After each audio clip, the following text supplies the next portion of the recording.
Hi everyone, मेरा नाम है शिवम और स्वागत है आपका इस चैनल में। और ये वीडियो बहुत ही स्पेशल है क्योंकि मेरे साथ है मेरे एक बहुत ही फेवरेट पर्सन।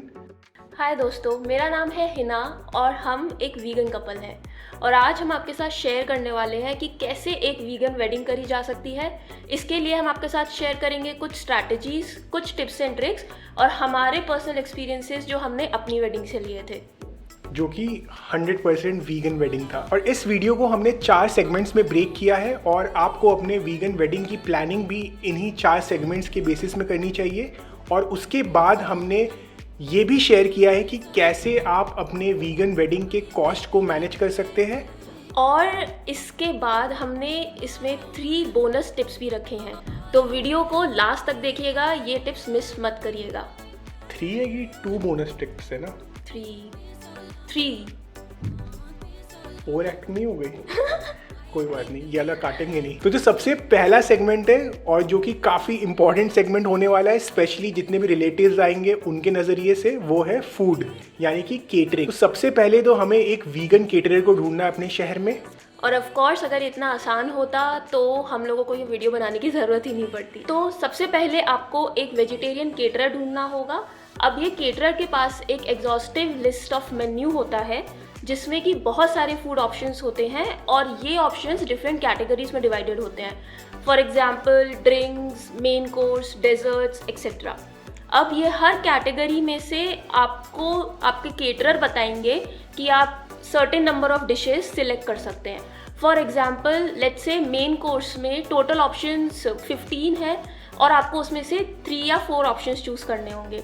अब इसमें आपको ध्यान ये रखना है कि आप जितने भी ऑप्शंस चूज़ कर रहे हैं हर कैटेगरी में, मैक्सिमम नंबर ऑफ ऑप्शंस ऐसे हों जो कि बाय डिफ़ॉल्ट वीगन हो।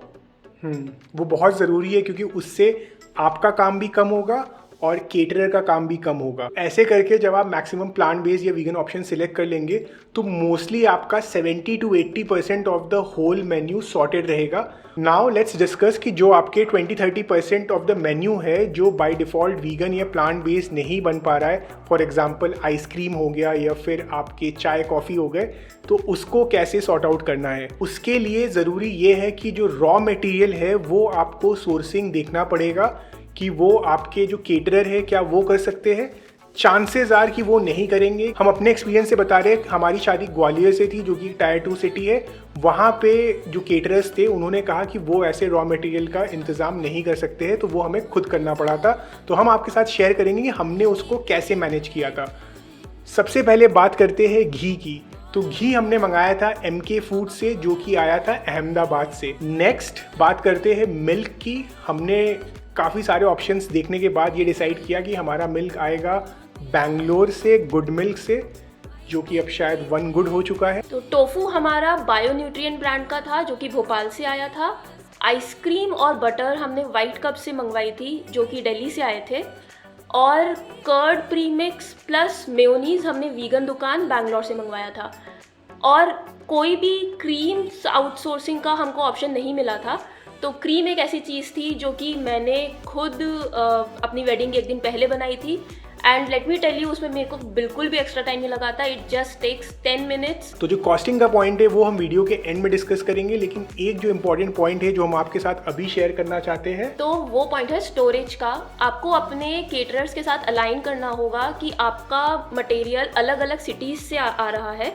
फॉर इंस्टेंस आइसक्रीम या बटर जैसी चीज़, उसके लिए आपको फ्रीज़र में स्टोरेज स्पेस की ज़रूरत पड़ेगी at least a day ahead of your wedding. ये इंपॉर्टेंट पॉइंट है क्योंकि हमारी शादी में ये जो स्टोरेज का प्रॉब्लम है ये हुआ था कि केटरर के पास स्टोरेज का ऑप्शन नहीं था। तो थैंक्स टू बुआ जी जो ग्वालियर में बेस्ड है और उन्होंने हमें ऑप्शन दिया कि उनके शॉप में जो फ्रीज़र है हम उसको यूज़ करें अपने आइसक्रीम और बटर और टोफू को स्टोर करने। नेक्स्ट जो सेगमेंट है वो है ड्रेस का, कि कैसे आपको इंश्योर करना है कि आप अपनी वेडिंग में क्रुएल्टी फ्री ड्रेसेस यूज़ करें, खुद के लिए भी और कोशिश कर सकते हैं अपने रिलेटिव्स के लिए भी।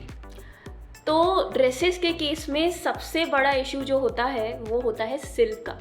आप एक लहंगा देखने जाएंगे तो आपको शॉप्स पे हज़ारों सिल्क के ऑप्शन दिखाए जाएंगे और आपको कन्विंस किया जाएगा कि ये ही इन है, ये रॉ सिल्क है, ये है, वो है। आपको शॉप में जाके सबसे पहले क्लियर कर देना है कि आपको सिल्क नहीं लेना। एंड बिवेयर, आपके ये बोलने के बाद भी आपको बार बार सिल्क दिखाया जाएगा, बट आपको ये बार बार क्लियर करना है कि आपको सिल्क नहीं लेना। साथ ही आपको शॉपकीपर को कुछ ऑप्शंस अपने साइड से देने हैं, और ध्यान रखिए कि ये चीज़ आपको अपने फैमिली मेम्बर्स के साथ भी क्लियर करना बहुत ज़रूरी है, सो दैट आप सब लोग एक सेम पेज पर हो। मेरे केस में मैंने पर्सनली एक जॉर्जेट का चिकनकारी वाला लहंगा पहना था।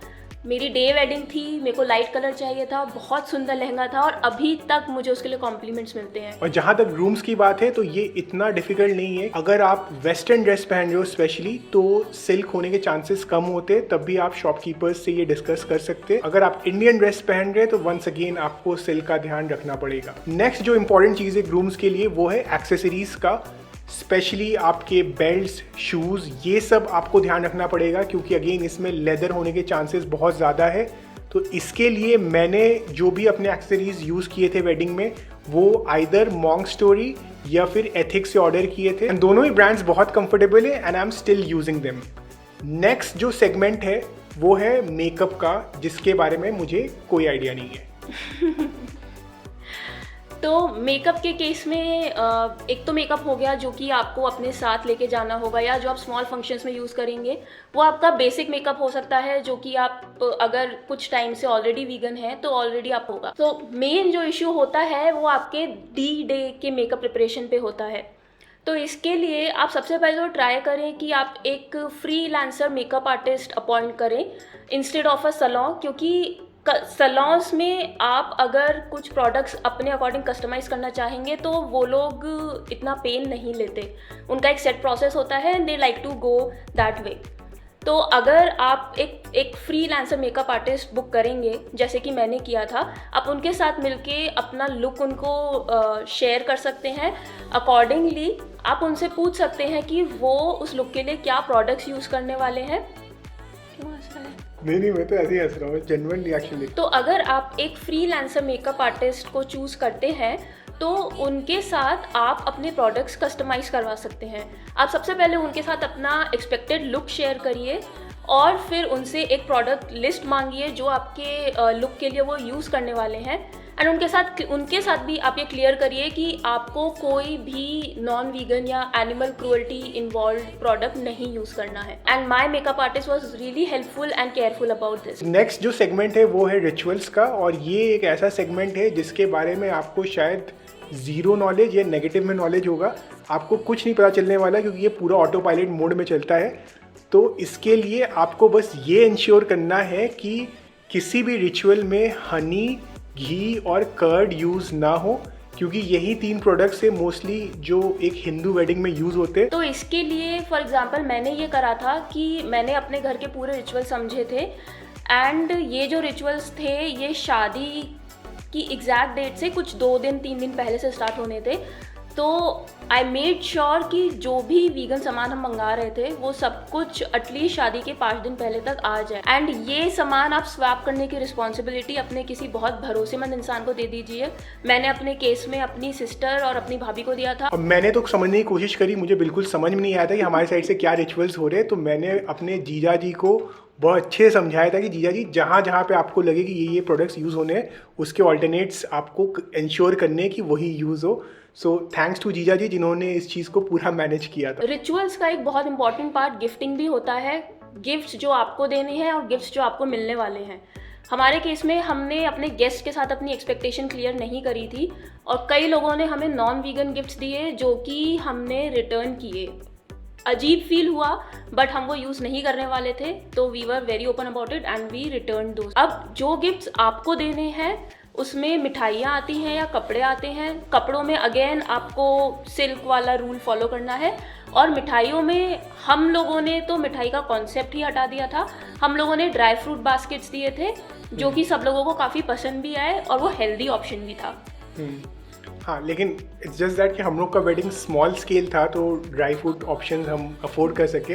बट अदरवाइज़ अगर आप मिठाई भी चूज़ कर रहे हो देन प्लीज़ इंश्योर कि आप ऐसी मिठाई यूज़ करो जिसमें घी, बटर एक्सेट्रा ना यूज़ हो रहा हो। एंड अगर घी यूज़ ही करना है तो आप एक्स्ट्रा घी मंगवा के किसी लोकल हलवाई से वंस अगेन ट्यूनिंग करके आप इंश्योर कर सकते हो कि वो प्लांट बेस्ड घी यूज़ करके मिठाई बनाए। अब बात करते हैं कॉस्टिंग की। अभी तक हमने जितने ऑल्टरनेटिव्स के बारे में बताया उनमें से कुछ ऑफ कोर्स कॉस्टलियर ऑप्शंस है because of whatever reasons. आप इकोनॉमीज ऑफ स्केल की बात कर लो या अवेलेबिलिटी की बात कर लो। फॉर एग्जाम्पल हमने प्लांट बेस्ड मिल्क मंगाया था जो कि बैंगलोर से आया था एंड वो ऑब्वियसली 3 से 4 गुना महंगा होता है आपके डेयरी या क्रुएल्टी प्रोडक्ट से, राइट। मेरे हिसाब से ये फॉल्स डाइकोटोमी है कि आप प्लांट बेस्ड मिल्क और डेयरी मिल्क को कंपेयर कर रहे हो और ये कह रहे हो कि प्लांट बेस्ड मिल्क महंगा, इसके लिए आपके शादी का बजट बढ़ रहा है। इस पर्टिकुलर कंपैरिजन में बजट ऑफ कोर्स बढ़ रहा है, लेकिन हमें ध्यान देना है कि हम शादी के और बाकी एस्पेक्ट्स में कहाँ पे कॉस्ट कटिंग कर सके। और हमारे केस में भी हम लोगों ने कई जगह कॉस्ट कटिंग करी थी, जैसे कि ड्रेसेस में, डेकोरेशंस में। और हमने केटरर्स के साथ भी काफ़ी नेगोशिएट किया था क्योंकि हमने उनको बोला कि हम मेन जो फूड है वो तो हम खुद ला रहे हैं, जो महंगे आइटम होते हैं जैसे कि घी, टोफू, तो इसके लिए इस बात पे भी वो कन्विंस हुए थे और वहाँ पे भी कॉस्ट कटिंग हुआ था। तो ऐसे करके हमने छोटे छोटे बहुत सारे कॉस्ट कटिंग्स किए थे जिससे कि हमारा ओवरऑल वेडिंग का जो बजट था वो एक्सीड नहीं हुआ। तो अब बात करते हैं बोनस टिप्स की। टिप नंबर 1, कोशिश करें कि अपनी शादी में एक वीगन फ्रेंड को ज़रूर इनवाइट करें, जिससे कि आपकी शादी का सारा वीगन मैनेजमेंट वो संभाल पाए। हमारे केस में हमारे दोस्त बहुत हेल्पफुल थे, बट उनको गाइड करने के लिए हमें हमेशा अवेलेबल होना पड़ रहा था, जो कि रिचुअल्स के बीच में या फिर मेन डे पे काफ़ी डिफ़िकल्ट हो रहा था। और इसका मतलब ये नहीं है कि हमारे वीगन फ्रेंड्स नहीं है, इट्स जस्ट दैट कि हमारा वेडिंग बहुत ही स्मॉल स्केल वेडिंग था, तो बहुत ही छोटा स्केल वेडिंग होने के चक्कर में हमने बहुत सारे लोगों को इनवाइट नहीं किया था। और एक और चीज़ ये इंश्योर करे कि ये जो आपका वीगन फ्रेंड हो ये थोड़ा मैच्योर इंसान हो। ऐसा नहीं होना चाहिए कि बाई चांस कोई रिलेटिव घी यूज़ कर रहे हैं तो वहीं पे फुल फ्लेजेड एक्टिविज्म चालू हो जाए। ऑफ कोर्स अगर मामी जी घी यूज़ करेंगी तो उस वक्त पे उनको रोकना है, बाद में उनको वीगन का ट्रुथ बॉम्ब ज़रूर देना है, लेकिन उस मोमेंट पे थोड़ी मैच्योरिटी दिखानी होगी। सेकंड टिप जो हम आपके साथ शेयर करना चाहेंगे वो ये है कि आप अपने घर में वीगन एडवोकेसी एक बार फिर से करें बिफोर द वेडिंग, स्पेशली अपने पेरेंट्स और रिलेटिव्स के साथ जो कि शादी में इन्फ्लुएंशियल होने वाले हैं। उसका रीज़न ये है कि आपके रिलेटिव्स को ये समझ में आना चाहिए कि आपके लिए वीगन वेडिंग इंपॉर्टेंट क्यों है।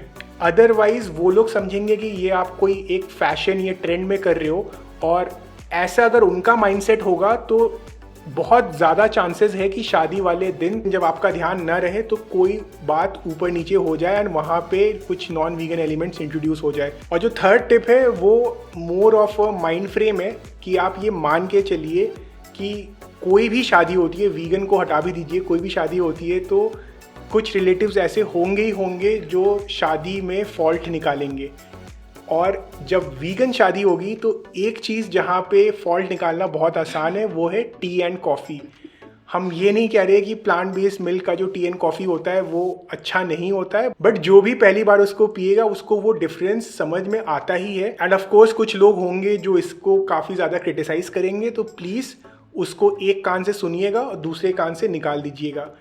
हमने अपने केस में इसको बहुत सुना था एंड हमने उस वक्त पे तो जैसे कि कहा कि एड्रेस नहीं किया था, बट दैट बीइंग सेड हमने एक बहुत ही प्यारा सा थैंक यू नोट बनाया था जो कि आप अभी अपने स्क्रीन पे भी देख सकते हैं, जिसमें कि हमने अगेन एडवोकेसी का मैसेज रखा था कि क्यों हमने इतना ज़्यादा एफर्ट लेके एक वीगन वेडिंग एग्जीक्यूट किया। वी होप कि इस वीडियो को देख के आपको खुद के वीगन वेडिंग को प्लान करने में कॉन्फिडेंस आया होगा। एंड आई एम श्योर कि आपको बहुत सारे क्वेरीज और कंसर्न्स भी होंगे जो कि आप कमेंट सेक्शन में हमसे पूछ सकते हैं। एंड प्लीज इस वीडियो को लाइक एंड शेयर जरूर करें। And until we meet again, this is Hina and I am Shivam.